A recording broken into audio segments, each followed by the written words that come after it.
L'histoire du mûrier blanc. Je vous parle d'un pays, celui du Massif des Morts, où il existe une forêt centenaire. Dans cette forêt centenaire, une clairière, et dans cette clairière, comme une île au milieu de la mer, un îlot de 3 arbres. Moi-même, le mûrier blanc, un chêne-liège et un châtaignier. Nul ne sait qui nous a réunis à cet endroit. Sans doute l'homme qui plantait des arbres, bien connu dans nos contrées. Un papillon blanc dépose sous nos feuilles, nous, les mûriers blancs, des petits œufs qui, une fois éclos à la bonne saison, donnent naissance à des chenilles qui se nourrissent des feuilles du mûrier.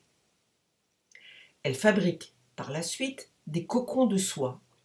Ces chenilles deviennent des vers à soie. Ce fil si précieux sert à tisser des toiles aussi fines que les toiles d'araignée. Et c'est ainsi chaque année aux mêmes saisons. En plus du nombre bienvenu en été, nos fruits, les mûres, sont pleines de bienfaits pour la santé. Autour du chêne-liège, des familles de sangliers se réunissent souvent pour dévorer avec force appétit les glands de cet arbre. Il est si généreux qu'il permet également à l'homme de prélever son écorce pour les bouchons ainsi que son bois pour se chauffer. On peut aussi l'utiliser pour fabriquer des ruches et même autrefois pour des semelles de chaussures. Son oiseau préféré est le geai des chênes. Figurez-vous qu'il s'empare des glands pour en faire des réserves pour l'hiver.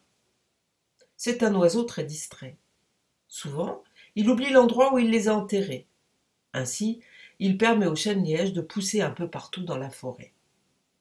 Quant au châtaignier, c'est le plus généreux de nous trois.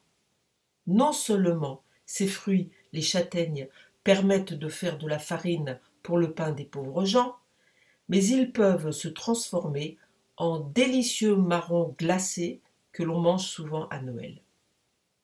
Il donne généreusement son bois pour fabriquer des paniers, construire des maisons, les chauffer aussi. Et même, il fait fuir les araignées de ces maisons grâce à son odeur. C'est un des rois de la forêt. Notre vie harmonieuse, au sein de cette forêt, a été brutalement interrompue. Le premier à être inquiet fut le châtaignier.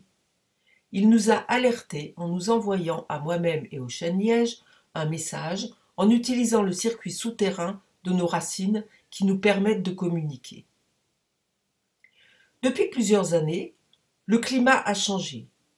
L'été, il fait de plus en plus chaud et les pluies du printemps et de l'automne ne suffisent pas toujours à nous abreuver de façon satisfaisante. Nous ressentons de plus en plus la sécheresse de l'environnement. Comme les mauvaises conditions se prolongent, nous devenons nerveux, nous avons moins d'énergie et nous pouvons développer de nombreuses maladies. Bref, en discutant entre nous, nous avons partagé nos idées pour nous protéger.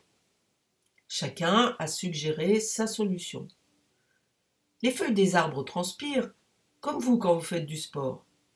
Pour les arbres, la transpiration leur permet de grandir, car ensuite, ils font remonter l'eau de leurs racines.